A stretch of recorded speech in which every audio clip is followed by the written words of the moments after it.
Hey guys, it's Zekken from Sentinels, and on this episode of Zowie's esports class, I'm going to be teaching you how to entry frag with Jett.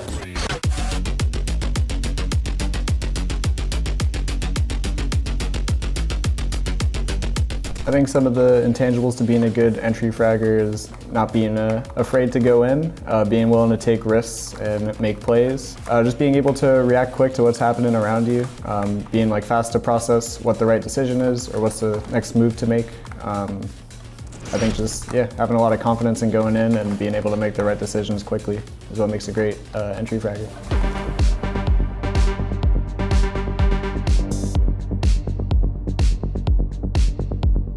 At least in Valorant, the more you play, the better your understanding will be of when it's appropriate or not to take risks or go for an extra fight or try and take some extra space.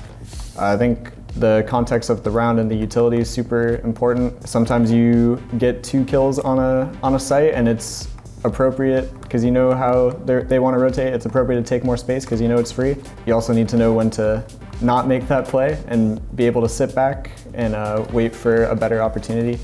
I think just having a good gauge of that, and it comes with time and playing a lot, but I think if you can make those decisions, it makes you really good.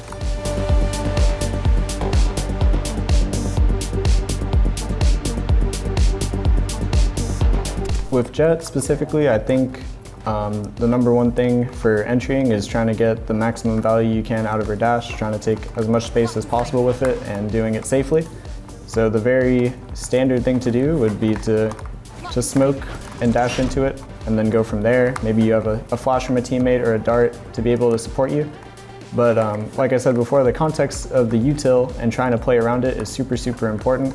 So say for example, Cyphers love to put this trip that goes from here to here. You can't necessarily just dash through that because you're going to get tagged by that trip and dragged all the way back. So you want to have your ways of playing around it. You could go for an updraft dash to bypass the trip. You could ask for your Sova to shock it. You could go for a different updraft dash, maybe go to this spot, or maybe updraft dash to top site. There's a lot of different things you can do depending on the utility of the opponents and what your teammates have to offer you. You just have to be able to take all of those into account and then try and make the best decision you can when you're using this dash.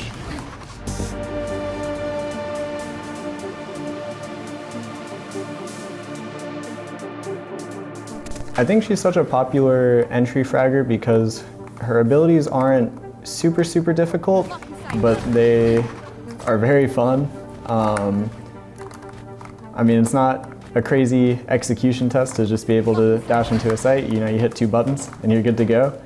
But you can be very creative with it. Like I was saying before, you can go in a ton of different directions. You can go up, you can go, forward to the side, get crazy, updraft dash like this, try and fight the spawn guy. You can kind of just do anything with it. And I think, especially with the knives too, being able to updraft dash in the air, take all the fights you can, I think with how easy it is and how creative you can get and how many things you can do, it just makes it really fun for new and advanced players.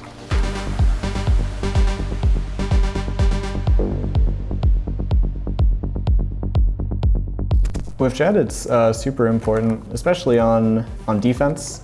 Being able to use your dash at the right moment or conserve it until the right moment is super important. You don't want to pop your dash and then look for a fight and then not get a fight and it runs out and you're just feeling bad. You want to make sure you get as much value as you can with it, and if you can, try and guarantee value with it.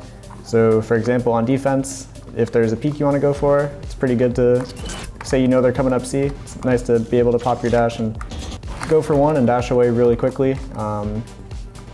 Usually it's not as simple and as easy as that. Like if you know they're coming up C, you can go for that dash play guaranteed and know you're going to get value out of it, but sometimes maybe you don't know where they are, sometimes you got to gamble it, but I would say just doing as much as you can to get all the value out of it, very, very important.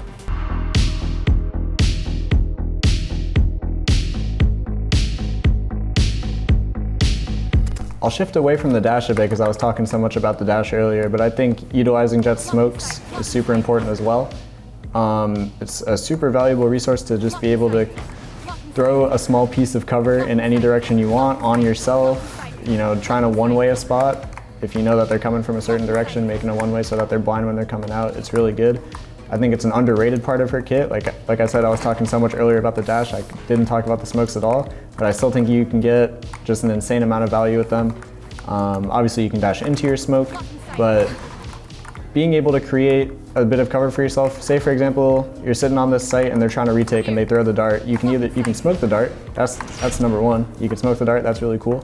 But you could also smoke the ground and prevent yourself from being scanned by the dart, and then you can come out for an unexpected peek.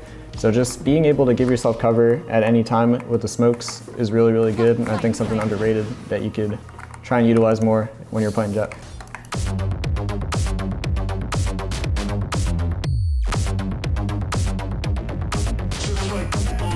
For me, I just like giving opponents different looks that they haven't seen before. So for example, you can mix up your scaling. I was saying before on C, you could do like a straight dash or an updraft dash or something different. But I think even without utilizing the dash, you can do things like contact or go for an updraft. Just being able to mix things up, it's very dependent on what your teammates have as well. Say you have a breach, maybe you want to ask for a flash one time, maybe another time you want to ask for a straight stun across the site. I think just mixing things up and trying to cater to what your opponents are doing too. So if you know like they're tripping somewhere, asking for a shock on it or a breach clear, just doing as much as you can to mix it up and counter your opponents at the same time. I think it's really nice as a duelist. It hurts your opponents a lot.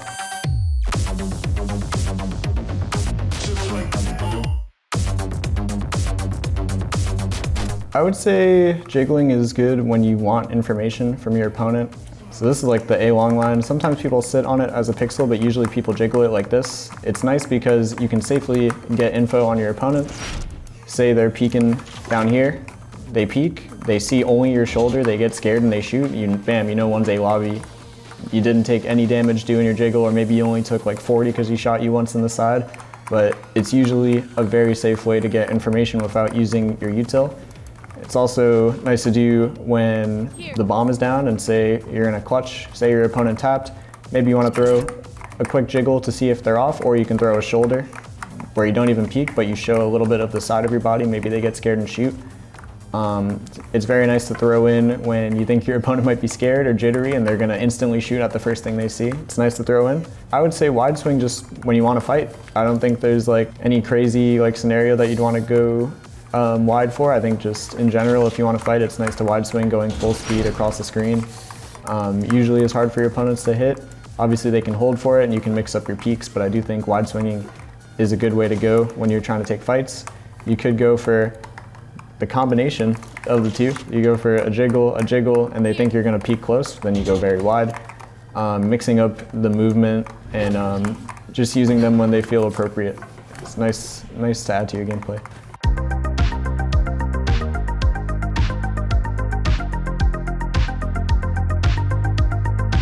For me, I like to use them with other util, try and get a nice little combo going so that I can get an easy fight. On C, I like to go off this little ledge here, a little bit of elevation, and then updraft.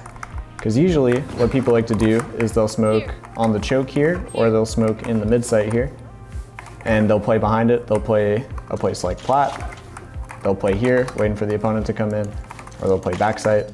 So when you go for that updraft, maybe with a flash, you catch some people blind. They think they're behind the cover, but you're seeing them back there and you're killing them. I think going for some advantaged updraft fights with your knives that you wouldn't normally be able to go for with a gun, I think it's what you should go for when you pop them. I would say when someone is on top of you, go for that right click, but in, I think 9 out of 10 scenarios, you want to go for left clicks most of the time. Just get the refresh as best you can. Everyone loves a good little 5-knife ace, just spamming the left click. So go for that as much as you can. Only right click if they're super, super close. But pretty much, yeah, just try and go for advantaged fights where you're in the air, flying around, hard to hit. It's a very, very fun ability.